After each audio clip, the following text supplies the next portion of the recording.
میرے سارے بہن بھائی بہت ہی حسین و جمیل اور خوبصورت تھے۔ ان کی رنگت دودھ کی طرح سفید تھی تو آنکھیں کانچ سی تھیں۔ میرے سارے بہن بھائی میری امی پر گئے تھے۔ وہ ہو بہو میری امی کی کاپی دکھتے تھے، مگر میں اپنی امی پر نہیں گئی تھی۔ مگر رنگ دودھ سا سفید نہیں تھا، بلکہ میرے رنگ کو کالا کہنا چاہیے تو بہتر تھا۔ میرے نین نقش بھی موٹے اور بھدے تھے۔ میں کسی بھی طرح سے اپنی امی کی اولاد نہیں لگتی تھی۔ میری امی کا بھی سارا دھیان دوسرے بہن بھائیوں پر ہوتا تھا۔ وہ مجھ پر بہت ہی کم توجہ اور دھیان دیتی تھیں، اور اس بات کا مجھے شدت سے احساس ہوتا تھا۔ میں بچپن سے ہی احساس کمتری کا شکار ہو گئی تھی۔ گھر میں کوئی مہمان آتا تو میں چھپ جایا کرتی تھی، کسی بھی مہمان کے سامنے نہیں آتی تھی۔ میری کوئی سہیلی بھی نہیں تھی۔ اگر کبھی کسی کے ساتھ کھیلنے کی کوشش بھی کرتی تو میری کالی رنگت کا بہت مذاق بنایا جاتا تھا۔ ان سب باتوں نے مجھے میری ذات میں ہی قید کر کے رکھ دیا۔ میرے اندر سے خود اعتمادی بالکل ہی ختم ہو گئی تھی۔ مجھے اپنی ہی ذات بری لگنے لگی تھی۔ جب سب لوگوں سے ہی مجھے دھتکار ملی تو میں نے اپنا سکون کتابوں میں ڈھونڈنا شروع کر دیا، اور اس کا نتیجہ یہ نکلا کہ میں پڑھائی میں بہتر ہوتی چلی گئی۔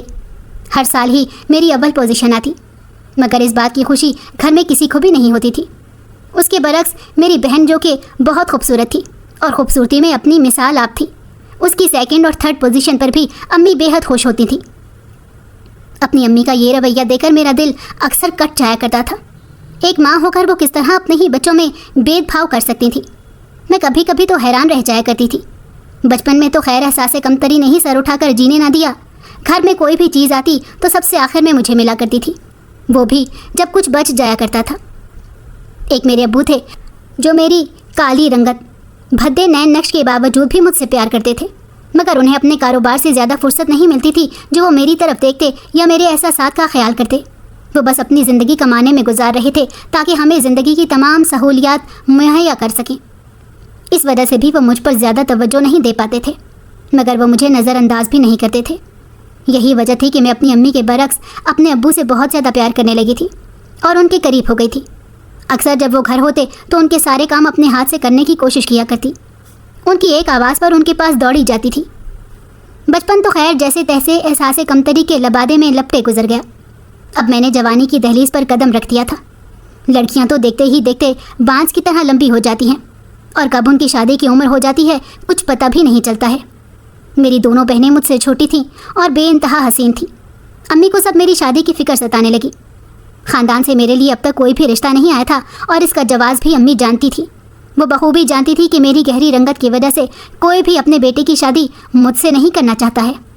ہاں البتہ میری بہنوں کے لیے خاندان سے کئی رشتے آگے تھے، اور سبھی میری بہنوں کا ہاتھ اپنے بیٹوں کے لیے مانگنے کے لیے تیار تھے، مگر امی کو اس معاملے میں میری ہی فکر تھی کہ پہلے میری شادی ہو جائے، اس کے بعد ہی وہ دونوں بہنوں کے بارے میں سوچیں۔ کافی عرصے تک امی میرے لیے خاندان سے کسی رشتے کا انتظار کرتی رہیں، مگر ان کا یہ انتظار لمبا ہی ہوتا جا رہا تھا۔ ہر وقت کوئی نہ کوئی میری بہنوں کے رشتے کے لیے کہتا رہتا۔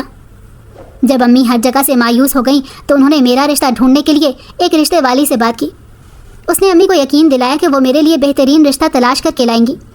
اس طرح اسے گئے بھی 1 مہینے سے اوپر کا وقت ہو گیا، مگر وہ میرے لیے کوئی رشتہ نہیں لائی۔ امی ہر روز اس کے فون کا انتظار کرتی رہتی۔ میں جانتی تھی کہ رشتے والی عورت دوبارہ پلٹ کر ہمارے گھر کیوں نہیں آئی ہے، کیونکہ وہ جاتے جاتے میری ایک تصویر اپنے ساتھ لے گئی تھی۔ اب وہ جیسے بھی میری تصویر دکھاتی ہوگی وہ لوگ فوراً ہی مجھے دیکھتے ہی انکار کر دیتے ہوں گے۔ میں اپنے معاملے میں شفافیت کی حد تک حقیقت پسند تھی۔ مجھے کوئی خوش فہمی نہیں تھی کہ کبھی کوئی مجھے پسند کرے گا۔ ہر ماں کی خواہش ہوتی ہے کہ اس کی بہو چاند کا ٹکڑا ہو، مگر یہاں تو چاند کو گرہن لگا ہوا تھا، تو کوئی بھی ماں اپنے بیٹے کے ساتھ کیوں دشمنی نبھاتی اور مجھ جیسی بدصورت لڑکی اس کے پلے باندھتی۔ کچھ دن بعد اسی رشتے کروانے والی عورت نے امی کو فون کیا کہ ایک فیملی ہے، وہ لوگ مجھے دیکھنے شام میں آ رہے ہیں۔ یہ سن کر مجھے اپنے کانوں پر یقین نہیں آیا۔ مجھے اس وقت سمجھ نہیں آیا کہ کوئی مجھے دیکھ کر بھی کیسے پسند کر سکتا ہے۔ خیر امی نے جیسے ہی یہ خبر سنی، امی نے فوراً ان لوگوں کے آنے کا اہتمام کرنا شروع کر دیا اور مجھے بھی اچھے سے تیار ہونے کی تاکید کی۔ شام ہوتے ہی ان لوگوں کی گھر پر آمد ہو گئی۔ جب میں چائے کی ٹرے لے کر دھڑکتے دل کے ساتھ ان کے سامنے گئی تو ان عورتوں نے انتہائی عجیب نظروں سے میری طرف دیکھا اور اس کے بعد اس رشتے کروانے والی عورت کی طرف دیکھا تھا۔ میں فوراً سمجھ گئی تھی کہ رشتے کروانے والی عورت ان لڑکے والوں کو میری تصویر دکھائے بغیر لے کر آئی ہے۔ پہلے جو عورتیں بہت ہنس کی باتیں کر رہی تھیں، اب ان کی ہنسی کو یکدم ہی بریک لگ چکے تھے۔ ان کا منہ سا بن گیا، اور یہ بات میری امی نے بھی بخوبی نوٹ کی تھی۔ ماحول میں ایک دم ہی تناؤ سا چھا گیا تھا۔ مجھ سے وہاں بیٹھنا محال ہونے لگا۔ میں ان عورتوں کی چھپتی ہوئی نظروں کا سامنا نہیں کر پا رہی تھی۔ کچھ دیر بعد وہ عورتیں ہمارے گھر سے چلی گئیں۔ امی کو اندازہ ہو گیا تھا کہ ان کا جواب انکار میں ہی ہوگا، جب بھی انہوں نے اس رشتے سے زیادہ امید نہیں باندھی۔ چند دن بعد وہی ہوا جس بات کا ڈر تھا، ان لوگوں نے انکار کر دیا تھا۔ اسی طرح میرے لیے رشتہ کروانے والی عورت کئی رشتے لے کر آئی، مگر مجھے دیکھتے ہی سب کے چہروں کے تاثرات یکدم ہی بدل جایا کرتے تھے اور ان لوگوں کے منہ پر صاف انکار لکھا نظر آتا تھا۔ کبھی کوئی لڑکے والے میری چھوٹی بہنوں کو پسند کر جاتے اور ان سے ہی رشتہ کرنے کی ضد کرتے، کبھی کوئی میری کالی رنگت کو دیکھ کر صاف میرے منہ پر انکار کر کے چلا جایا کرتا تھا۔ یہ سلسلہ کافی عرصے تک جاری رہا۔ ہر بار میرا دل بری طرح سے زخمی کر دیا جاتا تھا۔ کسی کو بھی میرے احساسات کا خیال نہیں آتا تھا۔ کوئی یہ نہیں سوچتا رہا کہ اس کی رنگت کالی ہے تو کیا ہوا، مگر اس کے پاس دل تو ہوگا جسے ہم بری طرح سے دکھا کر چلے جاتے ہیں۔ مجھے اپنا وجود بہت ہی کمتر محسوس ہونے لگا۔ پہلے جو میں کبھی ہنس بول لیا کرتی تھی، اب بالکل ہی خاموش ہو کر رہ گئی۔ امی بھی میرا رشتہ ہونے کا کافی وقت تک انتظار کرتی رہیں، مگر وہ بھی کب تک میری بہنوں کو میرے چکر میں گھر میں بٹھا کے رکھ سکتی تھیں۔ اسی لیے خاندان سے ہی میری بہنوں کے لیے جو رشتے آئے ہوئے تھے، امی نے ان لوگوں کو ہاں کر دی۔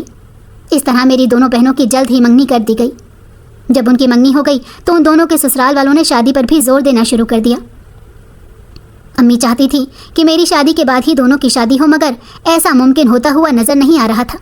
اسی لیے امی نے وقت اور حالات سے مجبور ہو کر میری دونوں چھوٹی بہنوں کی شادی مجھ سے پہلے کر دی۔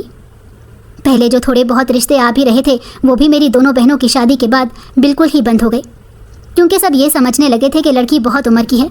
میں نے بھی اپنی قسمت کے ساتھ سمجھوتا کر لیا تھا۔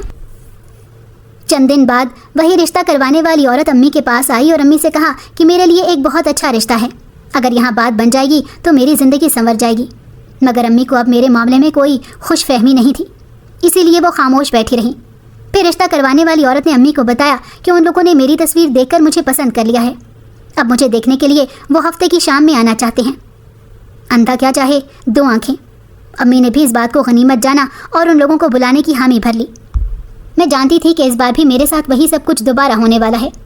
ایسے لوگوں کے مجھے دھتکار کے جانے کے بعد میں اپنے کمرے میں بیٹھ کر گھنٹوں رویا کرتی تھی، مگر کسی کو بھی میرے جذبات اور احساسات کی کوئی پرواہ نہیں ہوتی تھی۔ اب تو امی کا رویہ بھی مجھ سے دن بدن بگڑتا ہی جا رہا تھا۔ اگر کوئی مجھے پسند نہیں کر کے جاتا تھا تو ان سب کا قصوروار بھی امی مجھے ہی سمجھتی تھی۔ ان کی نظر میں یہ میرا ہی قصور تھا کہ لوگ آتے ہیں اور منہ پر ہی انکار کر کے چلے جاتے ہیں۔ اس بات نے میرا دل بہت دکھی کر دیا تھا اور مجھے اندر سے بالکل ہی زخمی کر کے رکھ دیا تھا۔ میں تو اپنے دکھ درد بھی کسی کو نہیں بتا پاتی تھی، بس اندر ہی اندر کڑتی رہتی تھی۔ مجھے ان دنوں خود سے اتنی نفرت ہو گئی تھی کہ میں تو آئینے میں خود کو دیکھنا بھی چھوڑ دیا تھا۔ پھر ایک اور بار کچھ لوگ مجھے دیکھنے ہفتے کی شام میں آ گئے۔ امی نے مجھے دوبارہ اچھے سے تیار ہونے کی تاکید کی۔ مجھے اس بار بھی کوئی خوش فہمی نہیں تھی، اسی لیے میں ہر بار کی طرح خاموش رہی۔ شام میں جب مہمان آئے اور میں ان کے سامنے آئی تو وہ لوگ بالکل ہی نارمل بیٹھے رہے۔ مجھے دیکھ کر کوئی چونکنے کا رد عمل نہیں دیا اور نہ مجھے دیکھ کر ان کے ماتھے کی تیوریاں چڑھیں، بلکہ وہ لوگ مجھ سے بہت پیار و محبت سے پیش آئے۔ مجھے ان لوگوں کو دیکھ کر یقین نہیں آ رہا تھا کہ کوئی مجھ سے اس قدر پیار سے بھی بات کر سکتا ہے۔ پھر وہ لوگ بہت اچھے موڈ کے ساتھ ہمارے گھر سے رخصت ہو گئے۔ ان لوگوں کا مزاج دیکھ کر امی کو کچھ حوصلہ ہو گیا تھا کہ شاید یہاں بات بن جائے۔ چند دنوں بعد ان لوگوں کا فون آیا اور ان لوگوں نے مجھے پسند کر لیا تھا اور اب وہ لوگ باقاعدہ رسم کرنے ہمارے گھر آنا چاہتے تھے۔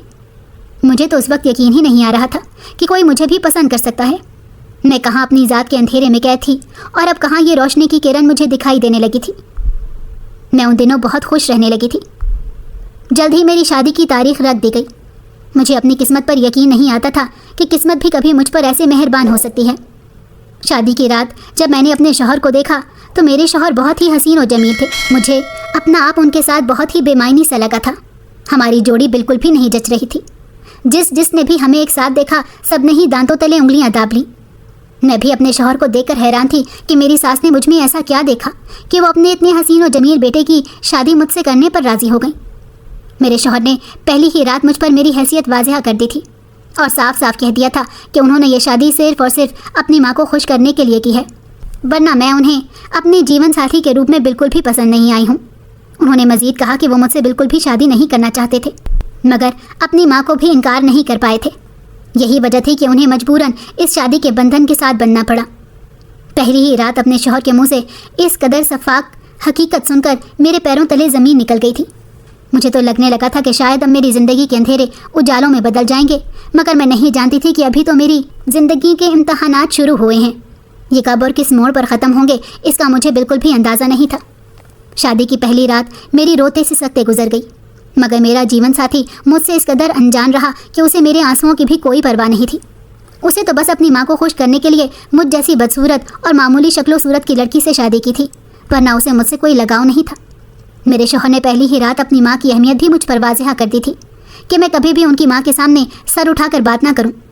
میری جگہ میرے شوہر کی زندگی میں بس جب تک ہی تھی جب تک کہ ان کی ماں مجھ سے خوش اور راضی رہتی، ورنہ میرے لیے ان کی زندگی میں کوئی جگہ نہیں تھی۔ یہ سب باتیں کر کے وہ مجھ سے منہ پھیر کر سو گئے اور وہ پوری رات میری آنکھوں میں کٹی تھی۔ میں یہی سوچ رہی تھی کہ چلو، میرے شوہر نے تو اپنی ماں کی محبت سے مجبور ہو کر مجھ سے شادی کرنے پر حامی بھری تھی، مگر میری ساس کی ایسی کون سی مجبوری تھی کہ انہوں نے اپنے بیٹے کے لیے مجھ جیسی عام شکل و صورت کی لڑکی کو پسند کیا تھا؟ اور کیوں؟ اس کا جواب مجھے اس رات تو نہیں مل سکا، مگر میرے شوہر کا رویہ مجھے بہت کچھ سمجھا گیا تھا کہ ان کی ماں کو خوش رکھنا ہی اب میری اہم ذمہ داری تھی۔ میں جو سمجھ رہی تھی کہ میری زندگی کی پریشانیاں اب ختم ہو گئی ہیں، تو مجھے یہ احساس ہوا کہ اصل پریشانی تو اب شروع ہوئی ہے۔ میں ہر قیمت پر اپنا گھر بچائے رکھنا چاہتی تھی، اور اس کے لیے میں نہیں جانتی کہ مجھے اپنی عزت نفس کی قربانی دینی پڑے گی۔ اور جب عورت کی شکل و صورت میرے جیسی ہو تو زندگی کا ہر پڑاؤ بہت ہی مشکل ثابت ہوتا ہے۔ میں نے بھی ٹھان لی تھی کہ اپنا گھر ہمیشہ آباد رکھوں گی، دوبارہ ماں باپ پر بوجھ نہیں بننا چاہتی تھی۔ اس بات کا عقدہ مجھ پر بعد میں کھلا کہ میرے شوہر میری ساس کے سوتیلے بیٹے تھے اور گھر کے واحد کمانے والے تھے۔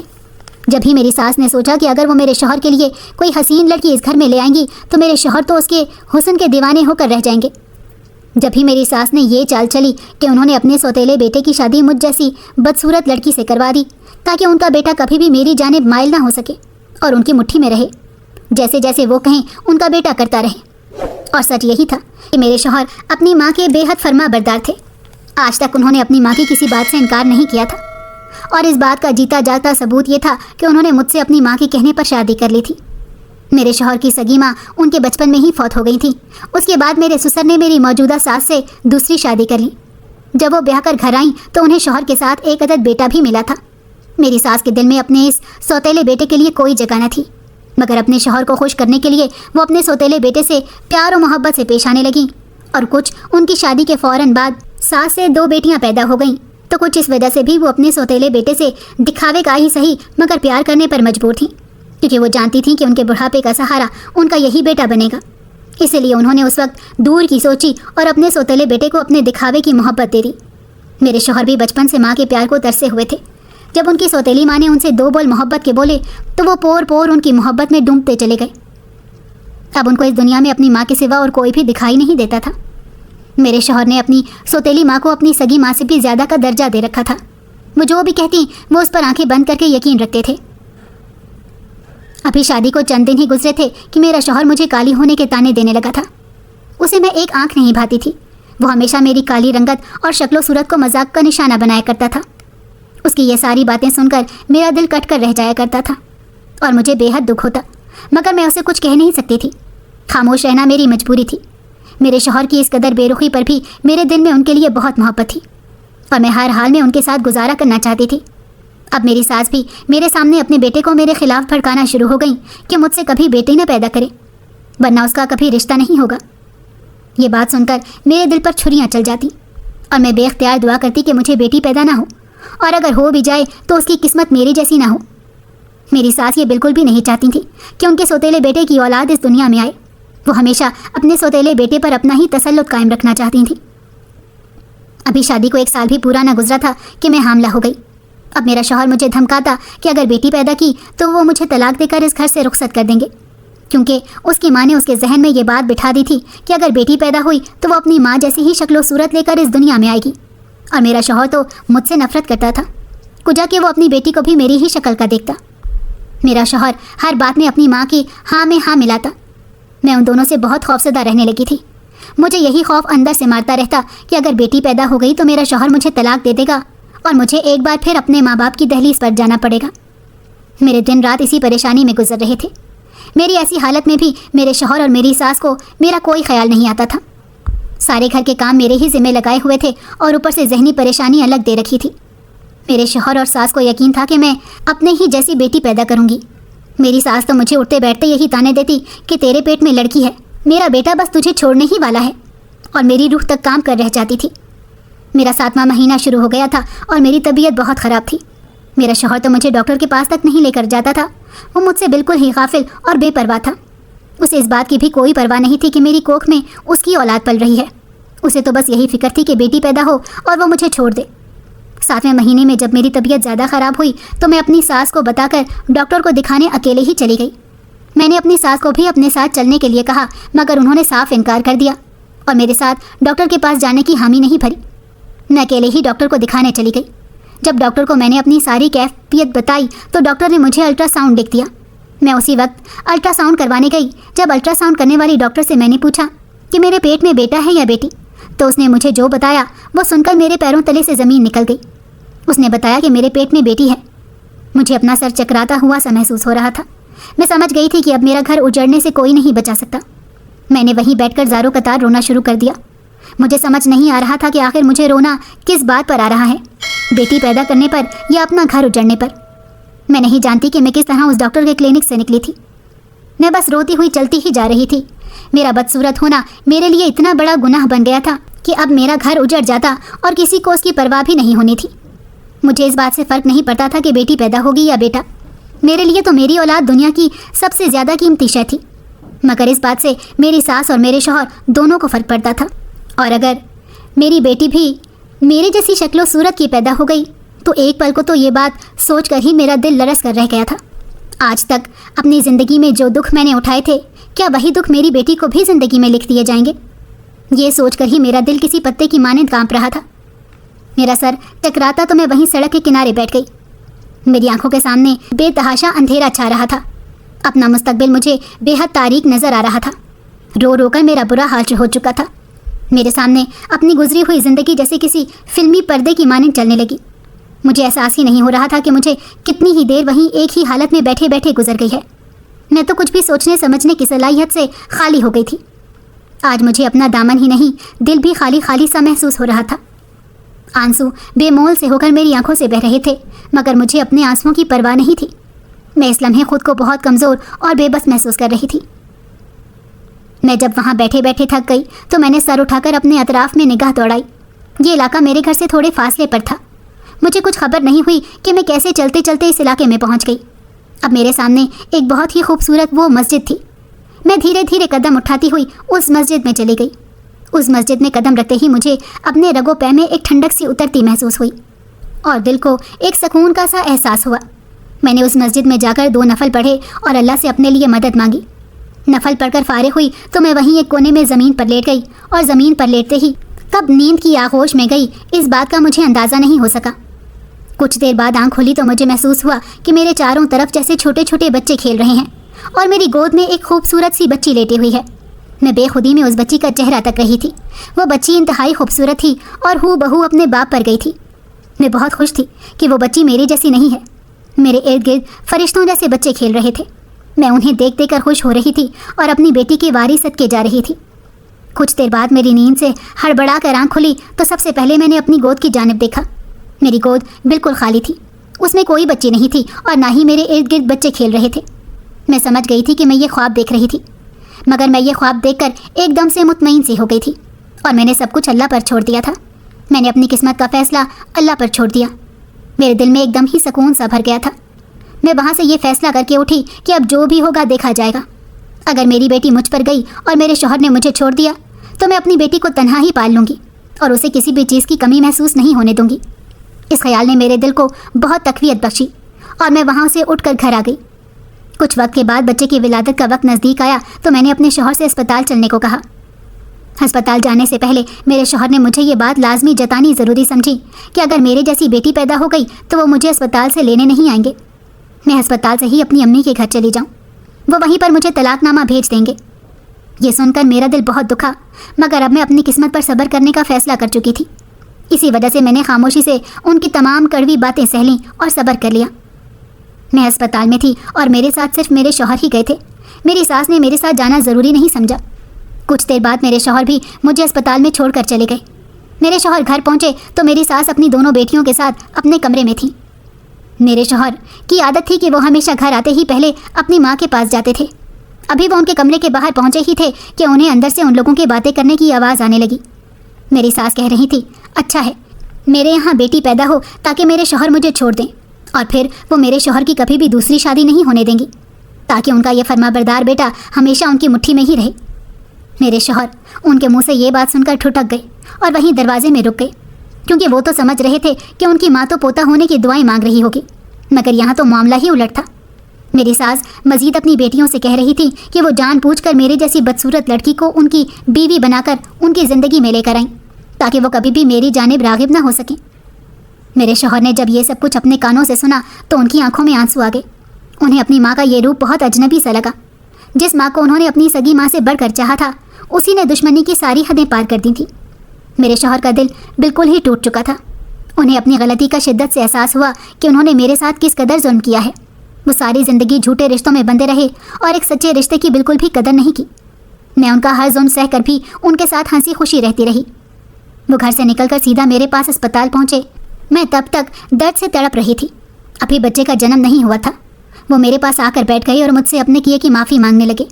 میں حیران تھی، کچھ ہی گھنٹوں میں یہ کایا کیسے پلٹ گئی، مگر میں خوش بھی تھی کہ میرا صبر رائے گا نہیں گیا۔ میرے شوہر نے مجھ سے وعدہ کیا کہ اگر ہماری بیٹی ہوئی تو وہ اس کو بھی اتنا ہی پیار دیں گے، بلکہ اپنی جان سے بڑھ کر پیار کریں گے۔ یہ سن کر میں مطمئن ہو گئی۔ پھر کچھ دیر بعد میں نے ایک پیارے سے بیٹے کو جنم دیا۔ جب نرس نے مجھے یہ خوشخبری سنائی کہ میں نے ایک بیٹے کو جنم دیا ہے تو مجھے اپنے کانوں پر یقین نہیں آیا۔ جب میں نے بچے کو دیکھا تو وہ ہو بہو اپنے باپ کی کاپی تھا۔ شام تک میرے شوہر مجھے گھر واپس لے آئے۔ آج میں اپنے گھر میں خوش و خرم رہ رہی ہوں۔ میرے شوہر کی بے تحاشا محبت میرے ساتھ ہے۔ میرے صبر کا مجھے صلہ مل چکا ہے۔